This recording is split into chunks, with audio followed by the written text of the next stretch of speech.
Make a habit of empathy, to recognize ourselves in each other.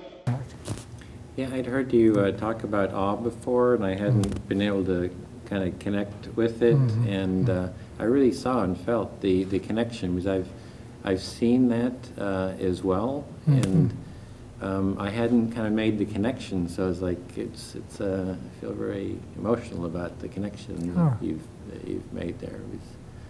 I've kind of seen that as well, and it's like, oh, that's how it works. I see your emotion coming up. Yeah. And I'm wondering if you're willing to share any about that. Yeah, sure. That's for me. It's like you experienced that through a therapist who was kind of present and empathetic, and for me, it's on the dance floor.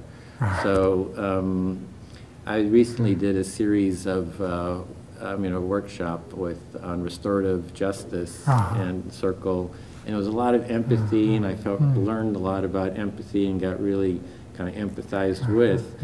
And then I went to the weekly dance that I do, and I said, okay, I'm going to kind of bring that empathy into the dance. So as people were dancing, I would be very present with them in the dance, kind of, what are you doing? And I would kind of reflect in my movements what they were doing. And sometimes they'd say, oh, I don't want to dance with you, and I'd even kind of do the same, and then they'd kind of come back, and it was like this back and forth.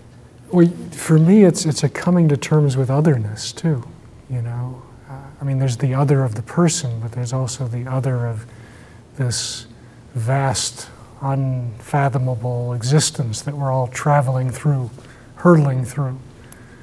And God knows where we're going to end up, literally, if you really ponder that question. So, yeah, what I'm sensing is your presence and a sense of awe in staying with the edge of that kind of unknowing, and yet opening to it. You're free enough to open to living right on that edge of not being certain who this partner is you're dancing with, but being open to relating to that person, but you're not sure where that relation is going to go. I could see the dance as very much kind of reflecting those processes of presence and awe and empathizing. Yeah. It was actually, it went like a step farther than I was doing presence, kind of reflecting, and then then we suddenly hit the connection, and it's like, it's like I can feel it go through my body, the kind of the joy of connecting with someone at this beautiful. And then you're kind of working in harmony with each other. And it's like, oh, let me offer you this. Look what I've just discovered. It's like, yeah, well, what about this and this, And then it's like, yeah. But I see your tears, too. I mean, how much this moved you. So my sense is that there's some edginess to this as well, or maybe that's not the right word. There's some uncomfortable places along with it, or places that stretch you, that hit you deeply. I guess that's what I'm trying to say. Yeah. And you're able to be with that. Yeah, sometimes what happened is, having been to this restorative justice circle, and the process, Dominic Barter, who kind of does this, we were talking, and he called it empathy hot tubs.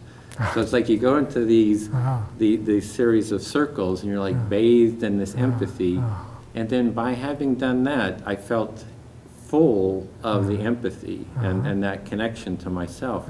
So when I went to the dance, I didn't feel like terribly afraid. It wasn't like I was on the edge of fear. Which So I was going with more. I'm full of this life and of new possibilities, of bringing empathy deeper into the dance. So, I mean, I've been So maybe like the poignancy of life, the depth, the significance of life through the connection. It is the with connection. somebody? Yeah, it was like the connection itself that was.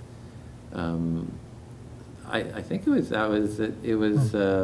It's the beauty. That's why when you said awe, I hadn't. I placed the word awe. I said, oh, that's what There's a word for this connection of this deep, shared. Exactly. And it's that shared quality that could be seen as awe. Yes. So that was what was kind of exciting to me when. And what I'm sensing from you and what I feel about it is that it's got a depth. There's a depth there as well. It's a great depth, yeah. There's a depth of freedom, of connection. And I was going to ask you this in a little bit, but I like to ask about a metaphor for empathy. Like empathy is often, a metaphor is used of standing in someone else's shoes or seeing through someone else's eyes. And my metaphor for empathy is it's a cornucopia. So in a cornucopia, there's this richness of colors and fruits and variety that come out. And so in the dance, I was connecting with that cornucopia. So I was connecting with that cornucopia. So yeah,